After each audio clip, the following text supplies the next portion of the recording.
le rôle de divers intervenants psychosociaux ou dans le domaine de la santé mentale, hein, que ce soit des pédopsychiatres, des neuropsychologues, des psychologues ou encore même des logopèdes ou autres. Nous avons une démarche purement liée, en lien avec les fonctions de l'éducateur spécialisé et de l'accompagnement psychoéducatif. En accompagnement psychoéducatif, ce qui veut dire que quand nous travaillons sur des objectifs éducatifs, sur des objectifs qui vont être relevés de manière à être soutenus, encouragés, édifiés, voire même et visant l'émancipation et l'accompagnement de l'enfant dans son émancipation et dans son autonomie. Donc on n'a pas un rôle de psychologue, même si nous sommes fortement à l'écoute, mais nous nous rendons très bien compte de nos limites, et c'est là où nous travaillons en réseau, donc avec des psychologues pédiatriques, en l'occurrence ici, mais aussi avec d'autres psychologues, puisque nous accueillons aussi des adultes porteurs de handicap ou de troubles mentaux, de TSA aussi, hein, donc de troubles du spectre de l'autisme. Et donc forcément, il y a ce travail de réseau qui s'opère, parce que nous ne nous substituons pas à notre rôle, mais nous ne prenons pas non plus le rôle du psychologue ou du neuropsychologue, du logopède ou encore du pédopsychiatre. Par contre,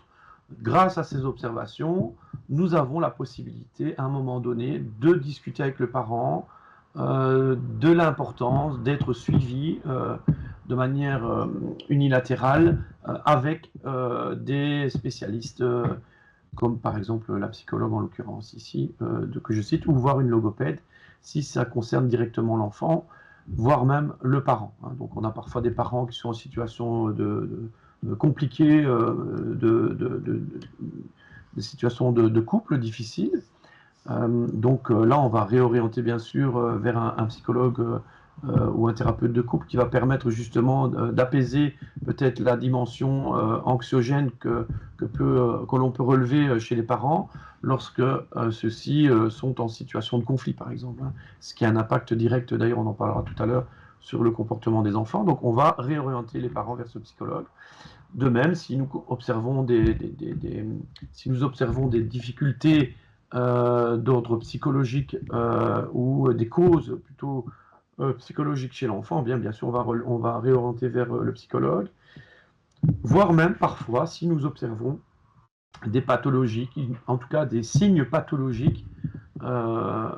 chez les enfants, par exemple des signes du trouble du spectre de l'autisme. Alors on n'hésitera pas bien sûr soit à réorienter vers un centre pluridisciplinaire, c'est d'ailleurs souvent ça qu'on fait, on réoriente vers comme par exemple le SUSA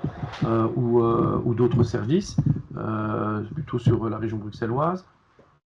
Et donc nous renvoyons ces enfants vers des spécialistes qui, eux, vont élaborer, bien sûr, et ça, je ne vais pas vous l'apprendre, vont élaborer un diagnostic sur lequel, justement, il sera possible de nous appuyer pour un accompagnement psychoéducatif par la suite. Donc, toujours dans l'espoir que ce pédopsychiatre ou ce neuropsychologue, psychologue, logopède renvoie, bien sûr, l'enfant vers ce service de psychoéducation. Et donc, c'est là tout l'attrait de la difficulté que nous avons aujourd'hui, c'est que nous avons la compétence ou les compétences pour ces observations et réorienter les élèves, les enfants ou les parents vers des spécialistes, mais on n'a pas encore cette aura qui permet justement aux spécialistes de travailler directement avec les psychoéducateurs. Alors, qu'est-ce qu'un psychoéducateur? C'est un intervenant qui va travailler sur différents aspects généraux, globaux de l'enfant dans son développement, des aspects psychoaffectifs, des aspects cognitifs, des aspects sociaux, et bien sûr éthiques, idéologiques, voire même des croyances religieuses, des croyances éducatives, voilà, toutes sortes de croyances qui vont aussi être importantes dans l'accompagnement, dans la prise de conscience et de connaissance, puisqu'il y a aussi des cultures différentes avec lesquelles nous travaillons. Donc forcément, il y a des croyances éducatives qui ne sont pas forcément les mêmes que celles que nous développons dans notre société contemporaine ici en Europe. Voilà, donc ce qui est important, c'est aussi de ce message que je me permets d'ailleurs de transmettre à chacun, à chacune qui serait un spécialiste particulier, eh bien, de peut-être considérer aujourd'hui ce métier de l'éducateur spécialisé en accompagnement psychoéducatif et en psychoéducation relationnelle, puisque là, on est vraiment dans un domaine de psychoéducation relationnelle globale, où nous allons travers ces 4 grands versants que je vous ai cités préalablement, qui sont d'ailleurs un outil, puisque ces 4 dimensions des besoins du développement identitaire de l'enfant, c'est un outil qui est basé sur la nomenclature du professeur Jean-Pierre Pourtois de l'Université de Mons et de Huguette de Smet, sur lequel ils ont travaillé durant des années dans une recherche approfondie des besoins de l'enfant. Il en est ressorti ces 4 besoins, ces 4 versants des besoins, dans lesquels sont inscrits aussi des besoins particuliers. Par exemple, si je prends le besoin psychoaffectif, eh bien, nous avons bien sûr directement lié à ce besoin psychoaffectif l'affiliation, et de cette affiliation, eh bien, il va se créer un attachement, un attachement qui va générer soit de l'investissement et de l'acceptation, ou soit peut-être du rejet en fonction de l'attachement qui se crée avec l'enfant. Donc cette nomenclature, c'est vraiment la base de notre travail en psychoéducation. C'est vraiment un outil fondamental,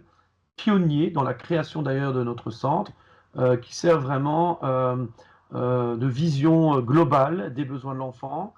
pour pouvoir aborder justement les enfants, accompagner les enfants vers cette émancipation et celle de leurs parents. Puisque cette nomenclature identitaire n'est pas seulement une nomenclature identitaire, et ça c'est dans le cadre de notre travail et de nos observations sur le terrain, c'est que nous avons élargi le champ de cette nomenclature identitaire à celle du parent, donc que ce soit le papa ou la maman, à celle du couple, donc l'identité même de la relation de couple, ou la relation identitaire de couples séparés, ou de familles recomposées, ou même de familles issues de genres différents, puisque nous avons aussi accueilli et accueilli encore beaucoup de familles de genres différents. Et donc cette nomenclature identitaire, elle permet vraiment de poser des fondements lorsque nous abordons les besoins de l'enfant ou les besoins de la famille.